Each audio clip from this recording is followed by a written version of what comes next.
Welcome to backpackers life. সকলকে স্বাগত জানিয়ে আমার ভিডিওটা শুরু করছি।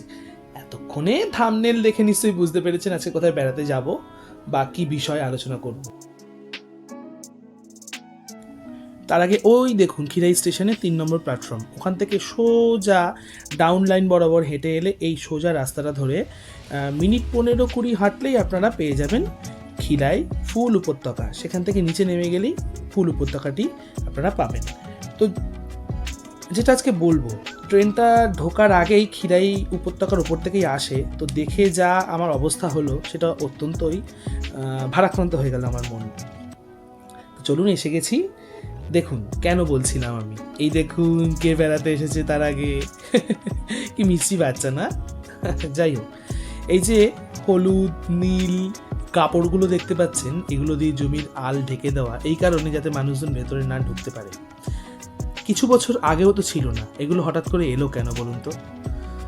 আমি যখন 4-5 বছর আগে এসেছিলাম, এখানে এত প্লাস্টিক দেওয়া দোকান ছিল না, এত বিরিয়ানির দোকান ছিল না, এত ঘুগনির দোকান ছিল না, এগরোল, চাউমিন, চিপস, পান এগুলোর দোকান ছিল না। আচ্ছা বলুন তো, একটা ফুল ভ্যালিতে বা ফুল ভ্যালির ভেতরে এই ব্যবসাগুলো কি গড়ে ওঠা খুব প্রয়োজন ছিল? আজকে গিয়ে শুনলাম গাড়ি পার্কিংয়ের ওনারা ব্যবস্থা করেছেন বয়স্ক মানুষদের জন্য। সত্যিই ভীষণ ভালো একটি ব্যবস্থা। ওনারাই বা কীভাবে স্টেশন থেকে এতদূর যাবেন? কিন্তু বিষয়টা হচ্ছে, শুধুমাত্র বয়স্ক মানুষজনরা গাড়ি করে এলে ঠিক আছে, কিন্তু শয়ে শয়ে গাড়ি ঢুকছে সেখানে, টাকার বিনিময়ে ওনারা পার্কিং করছেন। এলাকার মানুষজনের আর্থিক অবস্থা একটু উন্নতি হচ্ছে সেই ভেবেও আমি খুব খারাপ কিছু ভাবতে পারছি না। তবে কোথাও আমার মনে হচ্ছে যে আমরা তো ফুল ভ্যালির উপর দাঁড়িয়ে আছি, একটা প্রাকৃতিক সৌন্দর্যতার উপরে। তা সেইখানে দাঁড়িয়ে আমরা এরকম চারিদিক নোংরা করা কি আমাদের সাজে না হয়তো, কিন্তু কী বা বলতে পারি আমি।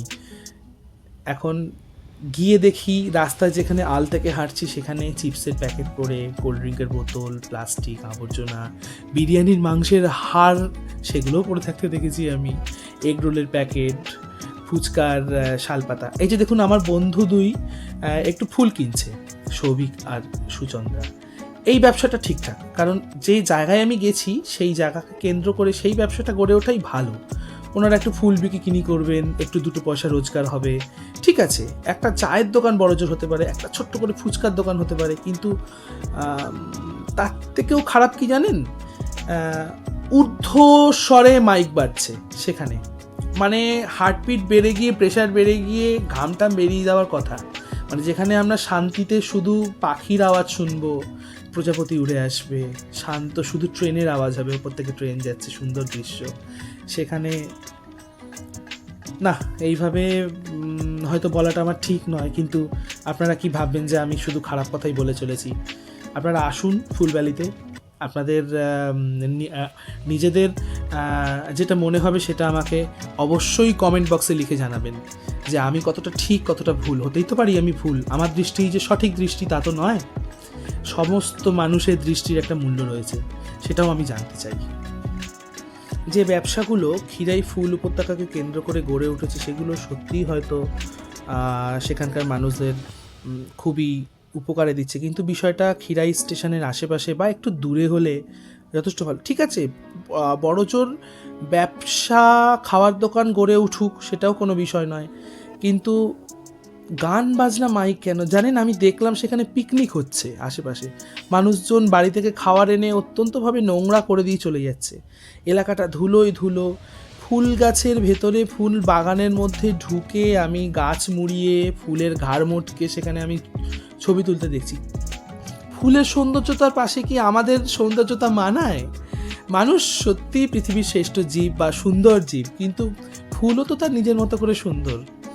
তার পাশে আমাদেরও যেমন মানায় না, আমাদের পাশে হয়তো বা ফুলরাও ভাবছে যে আমাদেরও মানায় না। সেইখানে তাদের বাগানের মধ্যে, তাদের ক্ষেত্রের মধ্যে, তাদের পরিসরের মধ্যে এই যে দেখতে পাচ্ছেন ওইদিকে কিছু গাছ হয়ে আছে, ওগুলোর ওপরও মানুষজন উঠে পড়ছে। আচ্ছা বলে নি, এই যে অটো টোটোগুলো দেখতে পাচ্ছেন, এগুলো প্রায় 20 টাকার বিনিময়ে আপনাকে কিন্তু ফুল বাগান থেকে না খিরাই স্টেশন পর্যন্ত পৌঁছে দেবে। যদিও রাস্তাটা খুব একটা ভালো নয়, তবে সারাদিন হেঁটে চলে আপনার খুব টায়ার্ড লাগবে। এই দেখুন আমরা যাচ্ছি, সৌভিকের হাতে ফুল, আর উল্টো দিকে বাচ্চাটাকে দেখছেন, মাথায় একটা কি সুন্দর ফ্লাওয়ার ক্রাউন পরে আছে, পুষ্প মুকুট, ওর মাথাতেই যেন মানায় বিষয়টা। চলুন যাই স্টেশনে, এবার খাওয়া দাওয়া আছে, চলুন। সৌভিক না আজকে মোয়া আনবে বলেছে, সে আমাকে সাঁতরাগাছিতেই সেটা দিয়ে দিয়েছে।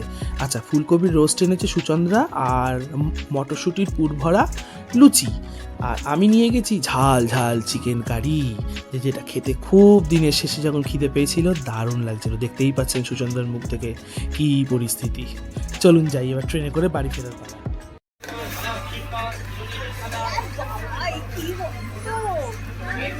কাকু ঘুগনি দিচ্ছে গরম গরম। কাকু কত করে গো? 10 তো? আরে বাস, এই ঘুগনিটাই একমাত্র সাউথ ইস্টার্নে আগের মতো দামে রয়েছে। সৌভিক হচ্ছে খাবে, সৌভিকের অবস্থা খারাপ, সুচন্দ্রাও লোভ দিচ্ছে। সৌভিকের হাতে পয়সা, নিজেরটা নিজে ইনভেস্ট করছে।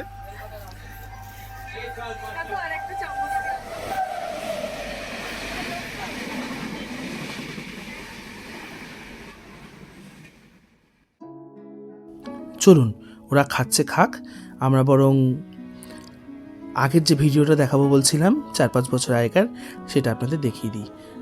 দেখুন, সত্যিই ভালো লাগবে যে কী অবস্থায় ছিল। তা দেখা হচ্ছে আরও একটি ভিডিওতে। আজকের মতো এখানেই বিদায় নিলাম, বাড়ি ফিরি।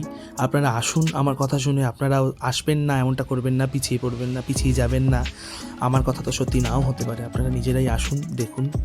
চলুন যাই, ভালো থাকবেন সবাই, সুস্থ থাকবেন, হাসি খুশি থাকবেন। দেখা হচ্ছে আরেকটি ভিডিওতে। নমস্কার।